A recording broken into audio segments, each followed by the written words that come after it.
Meantime, let's also talk about Iran saying that the country is also prepared if there is a possibility of a land invasion on part of US. Iran now says, and it has pledged to capture and to kill the US troops if they enter the country. Iranian ambassador has ruled out talks with the US altogether, saying that Iran has not requested any dialogue with the US after the situation. They will be now saying that they do not have any trust in the leadership of Donald Trump.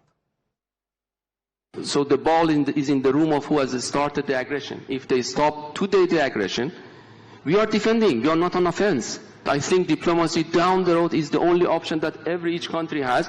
I really doubt this administration understands the geniality and also the essence of diplomacy and dialogue. Now, obviously, there are no talks or dialogue that is happening. Unconditional surrender is what Donald Trump says that would be acceptable to him. But Iran is now defined. Because what exactly is the reason for the war? Now it has covered a week. Now, what President Trump has been saying, and there have been multiple statements that have now come in from the US administration. He says, dismantle Iran's nuclear capability. Now, this is something that he had mentioned, that last year's 12-day conflict that happened in June, they had obliterated when it comes to the facilities, the nuke facilities of Iran.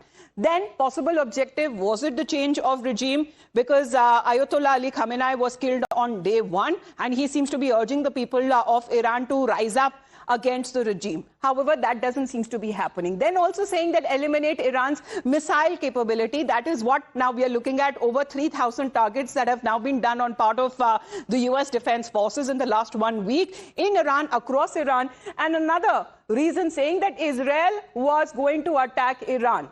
Well, that is a statement coming in from Marco Rubio, because Israeli authorities are of the opinion that if we didn't strike with the preemptive targets, then Iran would have hit them first. Another reason that is now been saying that Iran was attacking them first, about to, and it was planning to, and rather was plotting also to kill President Donald Trump. Well, that seems to be the justification in a way that is now coming in both from the US and from the Israeli side.